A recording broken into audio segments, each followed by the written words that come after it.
আসসালামু আলাইকুম রহমতুল্লাহ বারাকাতুহু।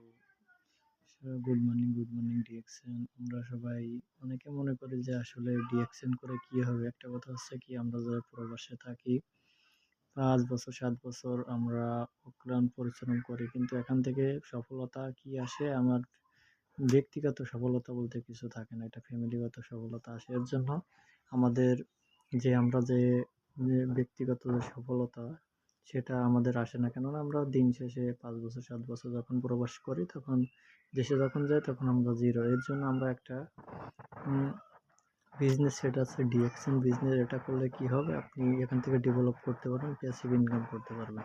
এখান থেকে আপনি যখন ইনকাম করবেন, ইনকাম সোর্স আসবে। অর্থাৎ আপনি মনে করেন যে এখান থেকে আমরা প্রত্যেকে চাই যে আসলে প্রথমে এসেই সফলতা, অর্থাৎ প্রথম এসেই আপনি ইনকাম করতে, কিন্তু এটা আদতে সম্ভব না। ডিএক্সএন এমন একটা প্ল্যাটফর্ম, এখান থেকে আস্তে আস্তে আপনি উপর দিকে যাবেন। কিন্তু হ্যাঁ, একটা কথা সেটা হচ্ছে কি, আপনি এখানে লেগে থাকেন, ইনশাল্লাহ সফলতা ২ থেকে ১.৫ বছর, ২ থেকে ৩ বছরের মধ্যে সফলতা ইনকাম, একটা প্যাসিভ ইনকাম, যেটা আপনি যে বিদেশ থেকে আপনি যে ৩০ থেকে ৪০ হাজার টাকা ইনকাম করছেন সেটা করতে পারবেন। কিন্তু আমরা অনেকে এটা মনে করি যে না, এটা অন্য কিছু, কিন্তু অনলাইন প্ল্যাটফর্ম এটা 100%। কিন্তু যেই করছে এই জগৎ সেই এখান থেকে ইনকাম বাড়ছে। আর একটা আছে প্রজন্ম থেকে প্রজন্ম, অর্থাৎ আপনি ইনকাম করছেন, আপনি যখন মারা যাবেন আপনার ছেলে পেলে সেখান থেকে বিজনেসটা করতে পারবে। আসসালামু আলাইকুম রহমতুল্লাহ।